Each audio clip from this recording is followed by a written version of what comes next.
నెల్లూరు జిల్లాలో ఉన్న రొయ్యల కంపెనీల్లో ఇతర రాష్ట్రాల నుండి చిన్నపిల్లలను తీసుకొచ్చి పనులు చేయిస్తున్నారన్న సమాచారంతో జిల్లా కలెక్టర్ ఆదేశాల మేరకు జాయింట్ కమిటీ తనిఖీలు నిర్వహించారు.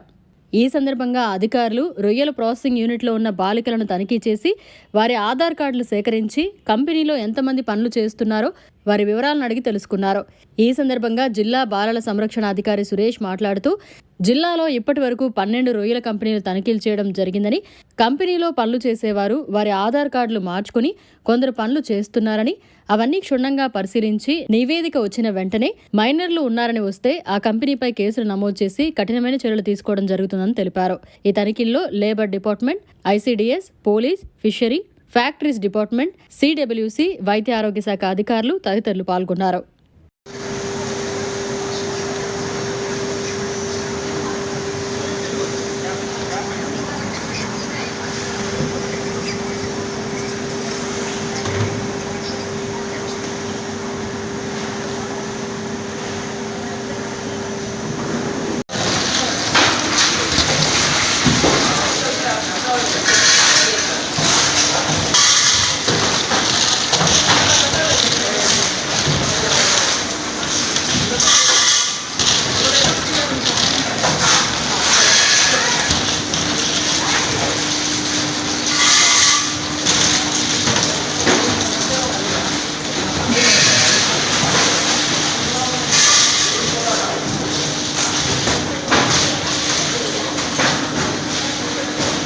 మరిన్ని అప్డేట్స్ కోసం మన HN9 టీవీ ఛానల్ని సబ్స్క్రైబ్ చేసుకోండి.